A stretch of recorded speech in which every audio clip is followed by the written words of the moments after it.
Les apparitions mondiales d'humanoïdes d'Eric Zurcher, comme j'avais dit, mais je ne vais pas faire tout le temps ça non plus. En double vidéo, comme promis que j'avais dit juste avant. Et après, ça on verra dans 2 jours. Voilà, alors là, c'est l'humanoïde aux longues oreilles du 4 février 1977. Et c'est vachement intéressant aussi. Ouais, c'est vraiment intéressant.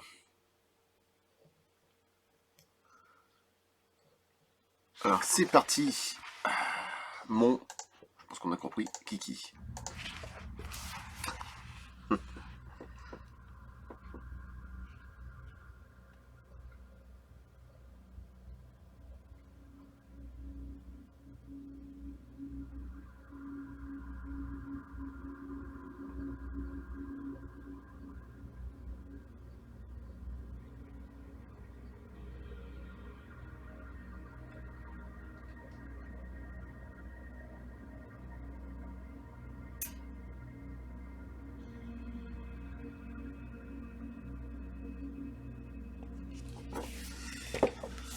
Alors, avec le dessin cette fois-ci. Ah oui, oui. L'humanoïde aux longues oreilles. Le 4 février 1977, Broadhaven, en Pembroke-Shire, en Pays de Galles, 14h, X témoins. Alors déjà, il y a beaucoup de témoins. Plusieurs enfants de l'école de Broadhaven, au Pays de Galles, virent soudain un gros objet argenté posé au sol. Alors déjà, c'est direct. Ou stationné très peu du sol. En stationnant très peu du sol. Très près. Dans un champ adjacent situé à 300 yards, c'est-à-dire environ 275 mètres. Alors DG, c'est les initiales, 9 ans, il a 9 ans, put très bien l'observer d'où il se trouvait et affirma que l'engin bourdonnait. Il repéra une entité avec une combinaison argentée qui se trouvait devant l'appareil. Encore une fois, c'est une combinaison argentée. C'est souvent des combinaisons grises, argentées, c'est bizarre. Bon, bref. Plusieurs garçons de 10 ans observèrent à leur tour ce personnage. C'est-à-dire que déjà, ils étaient à plusieurs X témoins. La créature avait un visage verdâtre, des oreilles proménantes et tenait une sorte de boîte ou d'appareil photo qu'elle pointait sur les témoins. Pointant. L'objet était déjà là, immobile à 14h et encore à 15h35, c'est-à-dire pendant 1h30 l'objet était là. 1h30. Je sais pas si vous imaginez un petit peu.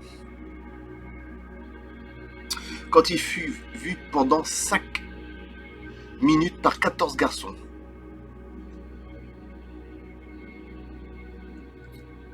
Ouais, donc d'accord, à 14h et encore à 15h35. Ah oui, d'accord.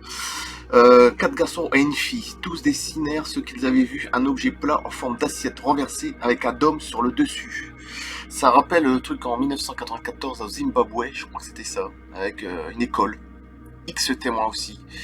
Voilà, c'est encore une histoire de fou. C'était en 1994, alors que là c'est en 1977. Par la suite, des investigations furent menées sur le site où l'objet avait été vu par l'enquêteur R.J. Pugh, accompagné par le journaliste Ash Trumbull du Western Telegraph. Les 2 hommes furent sur place dès le lendemain matin et trouvèrent un terrain marécageux et boueux. Il avait plu toute la nuit et aucune trace ne fut trouvée.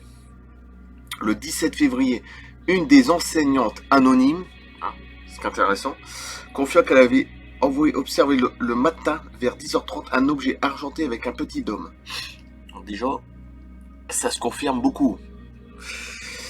Et 2 autres femmes l'avaient vu aussi. Donc il y avait X témoins, c'est bien ce qu'on disait. Plus les enfants. Les déclarations des enfants sont très concordantes et leurs dessins également.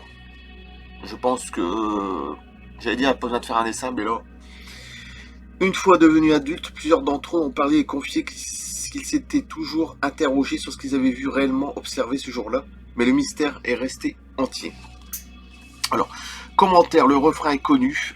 Un objet de forme classique et brillant très fortement, une entité avec des oreilles prédominantes et en combinaison argentée, une boîte ressemblant à un appareil photo et des enfants d'une école comme à Ruidowe au Zimbabwe en 1994. C'est ce que j'avais dit, à Ruidowe, ouais, c'est ce que je venais de dire.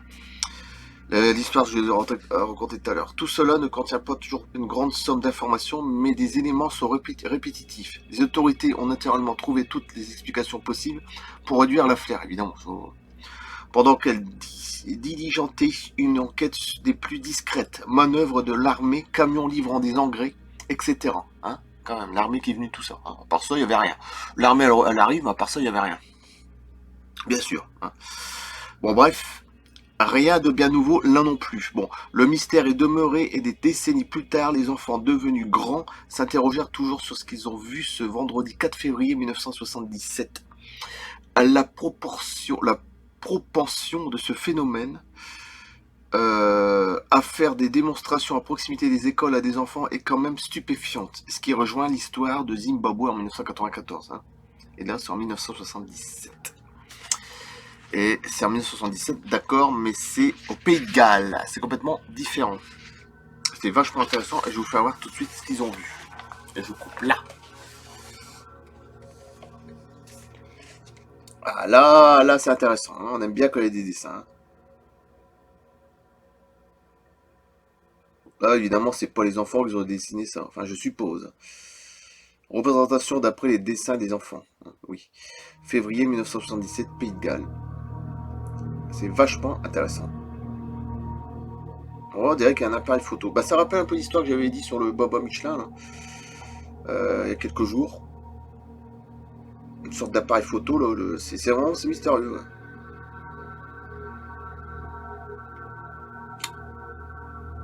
Où j'avais dit qu'il y avait des portes jartelles.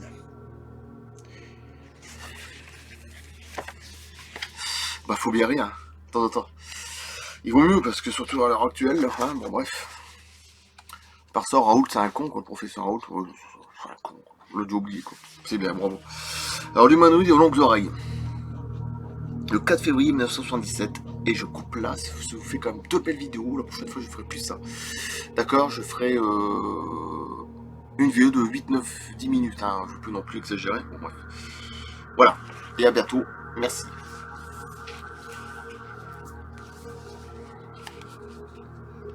A plus. Dans 2 jours.